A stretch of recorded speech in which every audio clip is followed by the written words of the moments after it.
Welcome back to the Real Arsenal Deal podcast. This is Rav, your host, recording this on a chilly Wednesday Melbourne afternoon here in Australia, wherever you are in the world. Thank you for tuning in. I hope you are all well, and I hope you're keeping busy, I guess, during this little lull in the transfer window. It has resumed. The second part of the transfer window has resumed now that the Club World Cup has started. And look, although Arsenal have not signed anyone yet formally, there's no official announcement, even though I think there's a few transactions that are effectively done. I think they're just waiting for there to be announced formally. I think all parties have agreed and signed those transactions. I'll come back to them in a moment. I'm referring to Zubimendi and Kepa. But look, there's still stuff bubbling away. It's been a while since I recorded. I believe it's approaching 10 days or maybe even a bit more. You know, time absolutely flies. So I thought I'd hop back on every now and then. Yes, look, I am keeping abreast of, I guess, the main journalists to follow, the main accounts, like David Ornstein, Gunner Blog, and those usual sources. Of course, Charles Watts. I'm not on Twitter myself. I follow a bit on YouTube, and I'm on Blue Sky. But aside from that, and just keeping things ticking over from the main podcast that I listen to, and I'm sure you do as well. Because let's be honest, if you're listening to my very humble, tiny little podcast, then you're well across all the main ones too, such as Ars Blog, Arsenal Vision, and so on. So aside from that, I'm just keeping tabs of how things are developing. I understand from what I'm hearing anecdotally that there is a growing, or maybe not growing, because maybe it's just a vocal minority, I'm not sure, but there is some frustration brewing. I tried to touch on that in my last podcast, so if you listen to that, thank you, and I hope that was beneficial or helpful to you. I won't go into it all again, just the key difference between things like false urgency and perceived pressure. So if you wanted me to expand a bit more on that, please refer back to the previous recording. I don't think things are as bad as perhaps some maybe intimating.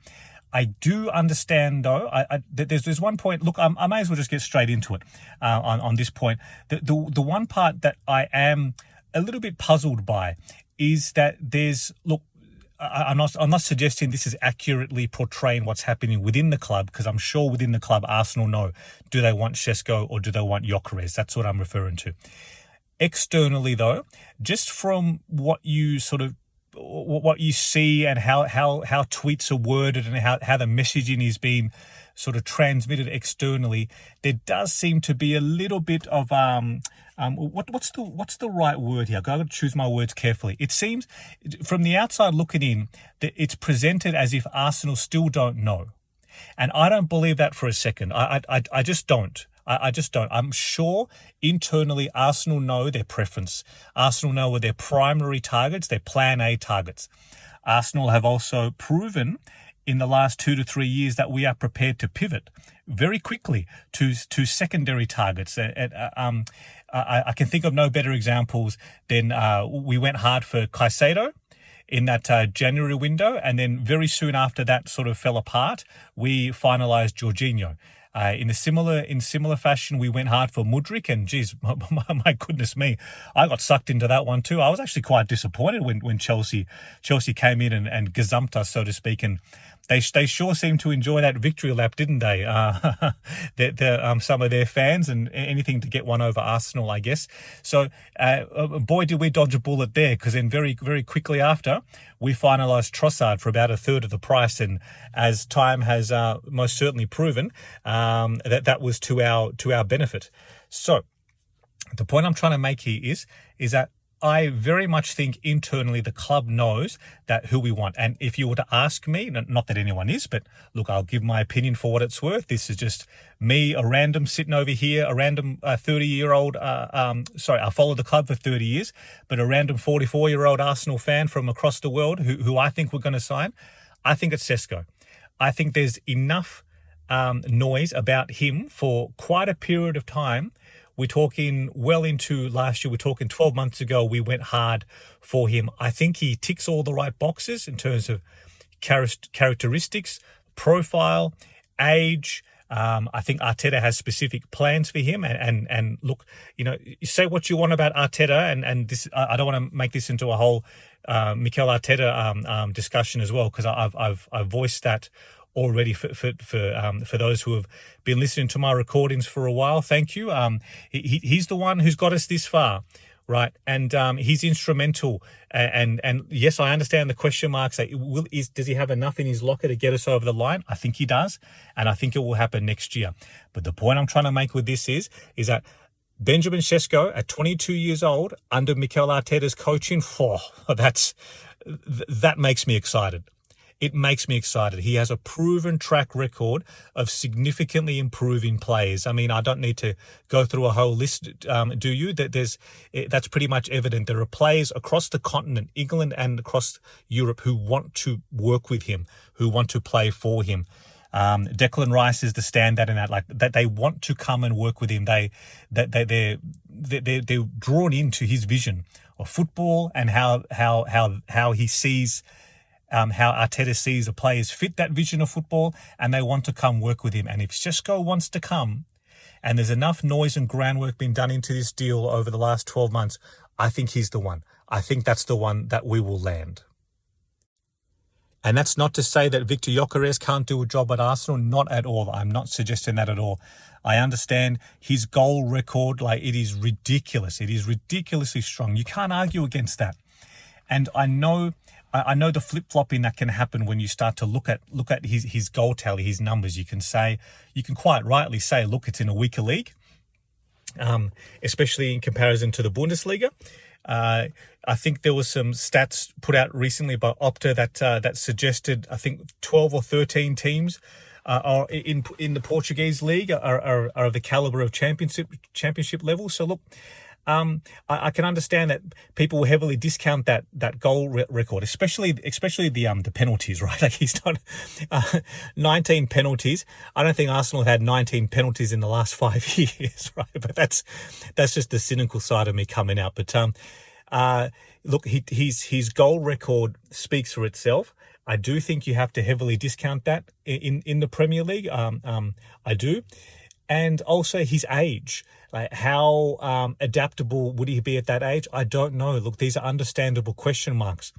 But then at the same time, if reporting about the price points are accurate, there's a more economical deal to be made with Gyokeres, I guess. So, it's whichever way you want to look at it. And also, in fairness to Gyokeres, when people question the caliber of his opponents and he beats up on them, look what he did to Manchester City in the Champions League last season. That made me sit up and look and take notice as well. He absolutely bossed them. So look, there's whichever way Arsenal go, I'm very confident that the club already knows and they're going hard for that particular target. These transactions, it takes time. This is just me with the benefit of my, for those who don't know, who may have just tuned in recently. I was lucky enough to have quite a long corporate career at a senior management level at a big bank here in Australia. And I'm aware that the more zeros, the more commas you put on these dollar figures, the more complex the negotiations are. The higher authorities that need to cast their eye over every term and condition. Once you get lawyers involved at senior levels, and sometimes you can lose a week, 2 weeks, 3 weeks just on interpretations of clauses and wording and the jargon that's used, and they're just complex transactions. They really, really are. The bigger they get, the more time it consumes, and that's just the nature of doing business. And look, for as much as we want the signings to be done now, and we see City signing players and Chelsea and Liverpool are closing in on Wirtz and stuff, and yet not every transaction is the same. It's not a one-size-fits-all approach. Like Arsenal have their targets, and noting that there was a level of urgency for Chelsea and City because they're in that farcical tournament, Club World Cup, whatever it's called. So they had to get deals done for that, given the prize money on offer, right? Like it's quite incredible that I read a stat that the winner of the Club World Cup will net approximately £100 million. For context, I believe Arsenal finishing second in the Premier League, the prize money, the share of the prize money from the Premier League will be approximately that amount. And our run to the semi-final in Europe, in the Champions League, I believe that's around 112, 113 million euros. So again, around the £100 million mark. And that's the duration of the season.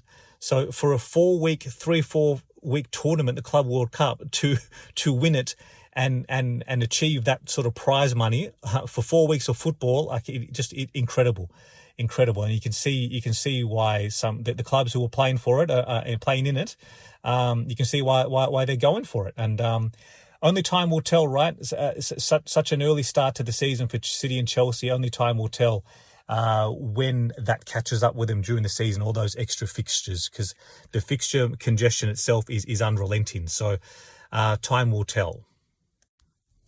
So just to round off my point, I do believe it will be Sesko.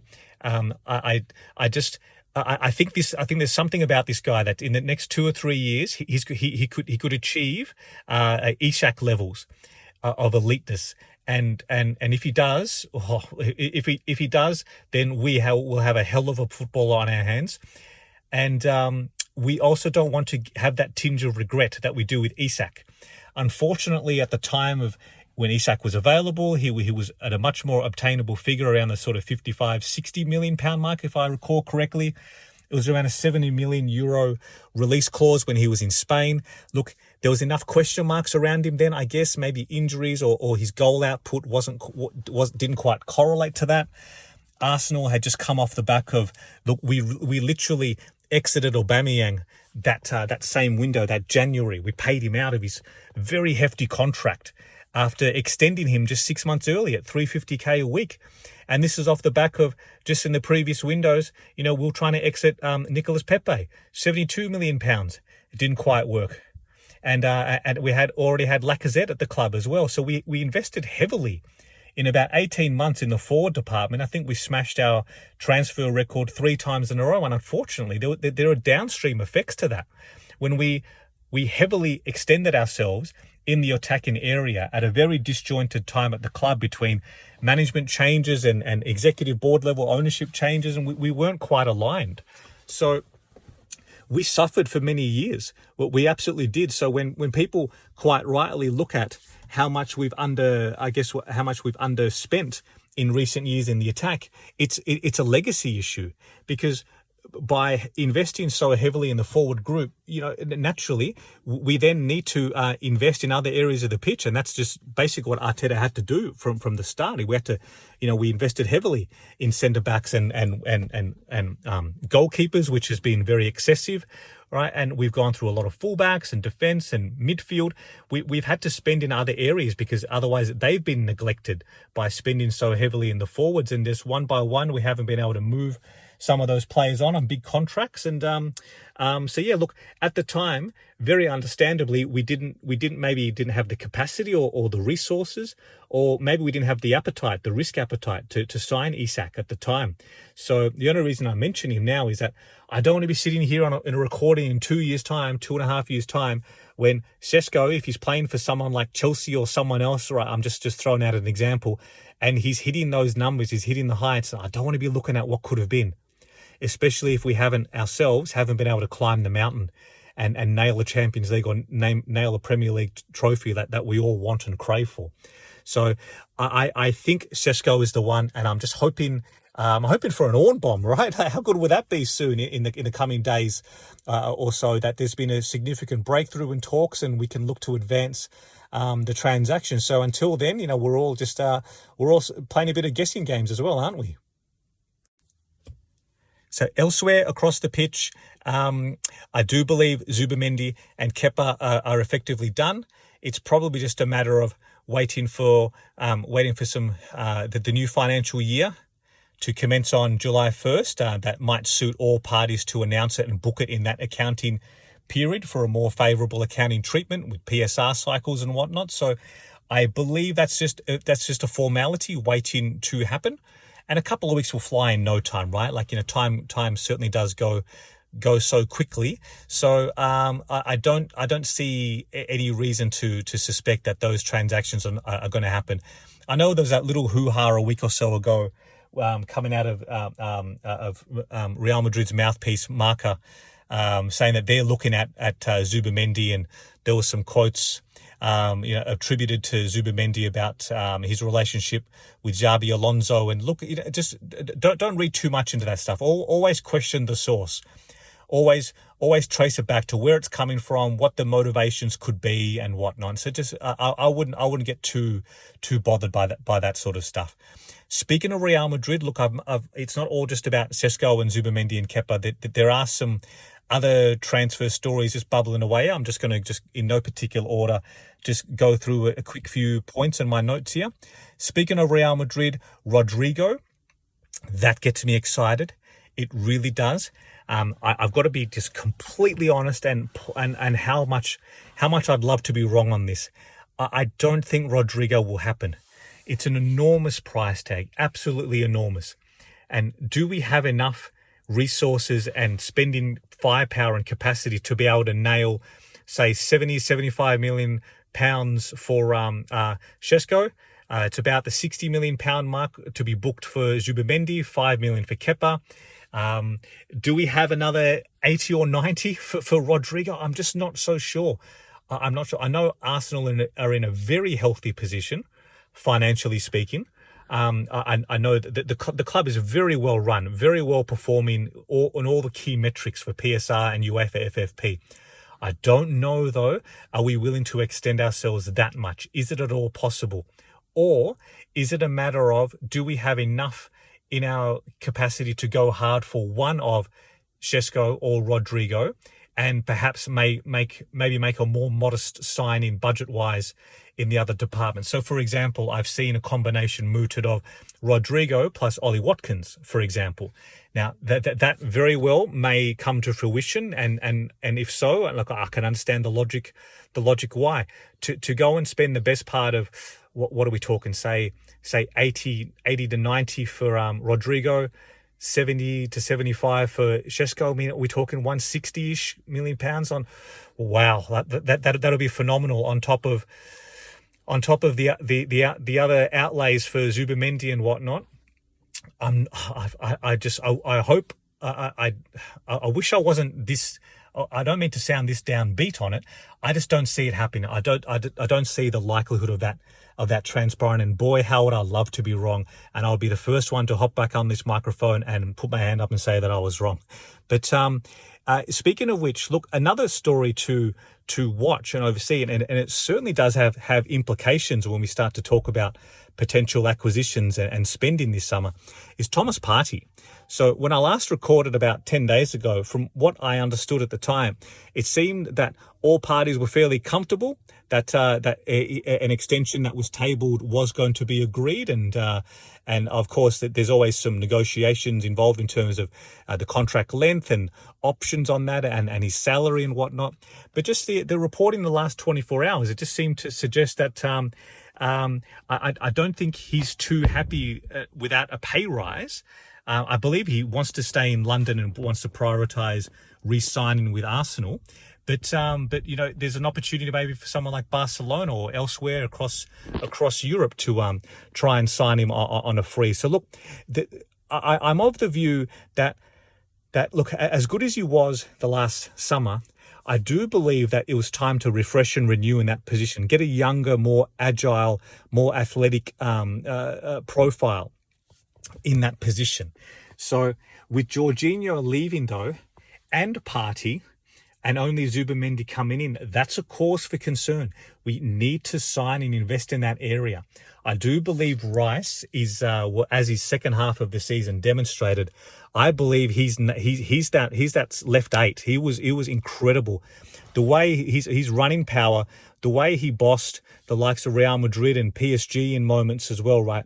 I think that's his position. That's where he and Arteta, I believe what I was saying before in this podcast in terms of the footballing vision, I believe that's what Arteta had in mind for him. And boy, I can certainly see why. So I'm not sure putting Rice back now to the 6 is in the best interest of the team. As good as he is there as well, of course, he's world class. So are we a bit light on in that position otherwise? Is Mikel Merino an option as a 6? I don't know. Again, we didn't really see him that much. He was signed as a midfield option, and as we all know what happened during the season with injuries and whatnot, and he had to be repurposed and did particularly well considering the circumstances. I just don't think we've seen enough of Mikel Merino, the midfielder at Arsenal, to be able to measure where his more medium to long term future holds. So, do Arsenal have the capacity to do what we need to do at centre forward, a winger, Zubimendi, goalkeeper? We also need a defender. We need another versatile defender. As much as everyone can roll their eyes at another fullback, the reality is, I think we are looking for a strengthening there. Right? We've seen what's happened with the workload for Gabriel, Saliba. Saliba did a hamstring. He was been out for the last couple of matches of the season. Gabriel had a procedure surgery for urine timber, surgery for Ben White. Tomiyasu's had surgery. Kieran Tierney's left on a free. Zinchenko seems to be spending more minutes in midfield than he does at left back. So, we do need to sign someone there. I just don't know. Do we have, there's so much work to be done this summer. And Arsenal are partly at fault for that because of our inaction in the last 2 summers. We've left so much to do this summer that, in addition to all of that's a very significant to-do list already, right, for Andrea Berta to oversee. In addition to that, for Partey to walk on a free and then having to spend, I'd imagine we're looking at, for someone of the caliber to play at Arsenal, and the caliber of player we're looking for in that position, I can't see it coming cheap. We'd be looking at least minimum 35, 40, 45 million pounds to acquire someone in that position. Do we have that capacity to do all of this? I don't think we do. I'd be amazed if so. As always, I'd love to be proven wrong.